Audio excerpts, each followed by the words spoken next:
Di video kali ini gue akan ngebahas 5 mindset yang keberadaannya haram ada di otak lo. Kenapa nggak boleh ada? Karena dengan lo punya satu aja dari 5 mindset loser yang akan gue bahas setelah ini, lo akan sulit berkembang sebagai individu. Lo jadi sulit buat hidup seutuhnya, ngeluarin potensi maksimal lo sebagai pemilik jiwa muda. Mindset adalah segalanya, semuanya dimulai dari mindset. Mindset itu ibarat operating system kalau di laptop atau HP. Tanpa OS, laptop nggak bisa berfungsi ngejalanin tugasnya sebagaimana mestinya. Tanpa mindset yang tepat, lu bakal berfungsi cacat sebagai manusia. So, gue akan bahas satu persatu 5 mindset yang harus lu uninstall di kepala lu sekarang juga setelah kelar nonton video ini. Serta pengganti mindsetnya yang lebih positif, yang seharusnya lu punya. Apa aja kelima mindset tersebut? Yang pertama, gue gak akan bisa. Kedua, gue akan ngelakuinnya nanti. Ketiga, ini semua gara-gara dia. Keempat, gue ada di situasi yang kurang beruntung. Dan yang kelima, apa yang gue dapat dari hidup. Langsung aja kita sikat dari poin yang pertama. Gue gak akan bisa. Kita itu emang hobi banget underestimate capability kita buat mencapai sesuatu. Alasan kenapa kita underestimate kemampuan kita, yaitu karena kita manusia makhluk yang malas, yang pengennya cepet, instan, dan no effort di segala situasi. Yang terjadi di kepala lu pas lu secara tanpa sadar pesimis sama suatu hal, dimana jauh di dalam lubuk hati lu sebenarnya pengen dapetin hal yang lu pikir mustahil buat dicapai tersebut, yaitu lu melihat gelap, darkness, terkait proses yang harus dilakuin untuk dapetin hal yang lu pengen dapetin tersebut. Hal yang pengen lu dapetin tersebut, lu tahu diperlukan effort atau usaha yang gak hanya sulit dilakuin, tapi juga butuh waktu, kesabaran, dan ketekunan. Balik lagi ke apa yang tadi gue bilang tadi, kalau kita manusia adalah makhluk yang malas, jadi respon sisi malas diri lu pas dihadapin realita gak begitu menyenangkan bahwa lu harus struggle dan effort buat dapetin hal yang lu pengenin tersebut, yaitu jadi panik. Terus sisi malas diri lu ini bakal ngeyakinin lu untuk gak usah terlalu ambis, ngapain effort capek-capek, mending rebahan sambil nonton Netflix. Lebih membahagiakan hati dan jiwa buat dilakuin. Akhirnya keluar kata, percuma, gue gak akan bisa dari mulut lo. Yang mana lo sama aja ngomong, gue sebenarnya pengen, tapi karena perlu effort yang gak mudah dan ada resikonya, dan karena gue cupu dan pengecut, jadinya gue milih untuk gak ngambil resiko. Finally, dengan lo ngomong, gue gak bisa, lo memvonis diri lo gak bisa. Dan yap, lo gak bakal bisa. 2. Gue akan ngelakuinnya nanti. Gila, lu yakin banget kalau di hari esok lu masih dikasih kesempatan sama Yang Maha Kuasa buat ngerusuh di dunia ini. Gimana kalau seandainya hari ini adalah hari terakhir lu hidup? Seandainya lu tahu kalau besok lu udah gak di sini lagi. Lu pengen hari terakhir lu itu kayak gimana?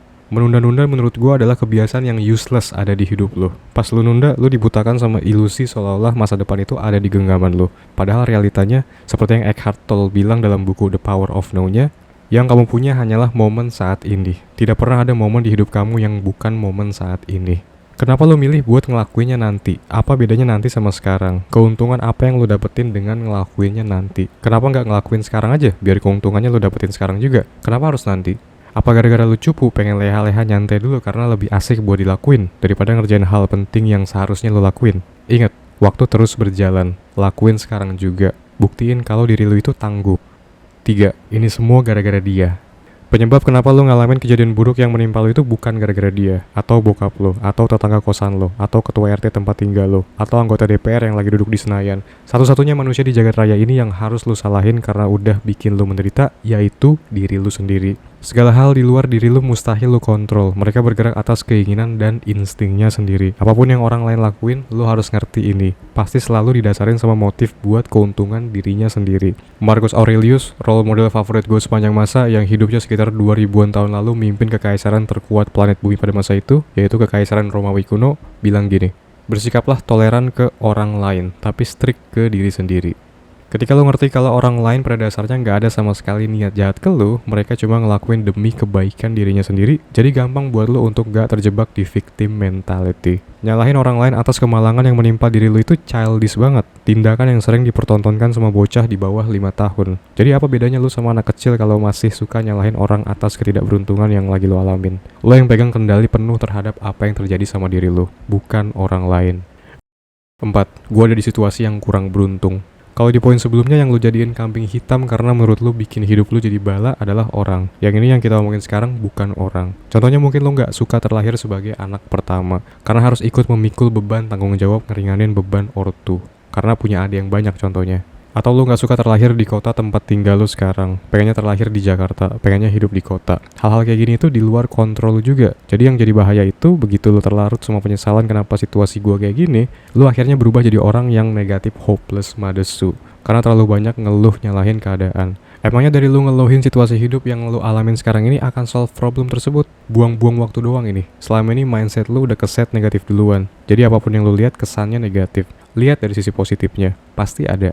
Syukuri apa yang lu punya sekarang, sambil lu bikin plan terus eksekusi hal-hal yang pengen lu improve dari kondisi lu yang sekarang. Jangan cuma pasif serasa jadi korban, selalu tanya ke diri, apa yang bisa gue lakuin untuk memperbaiki situasi.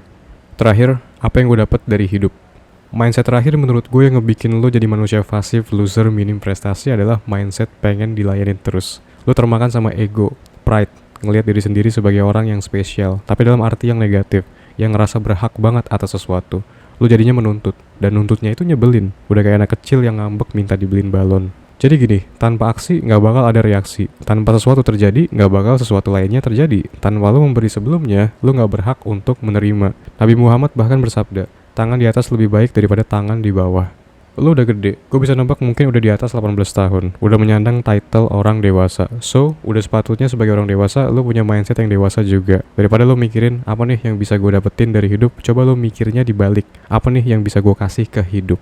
Bedanya di satu kata doang, tapi dampaknya ke cara lo ngelihat hidup berubah 360 derajat, ke arah yang lebih positif pastinya.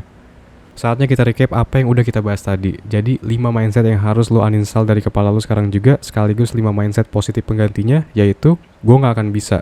Lo ganti jadi gue pasti bisa.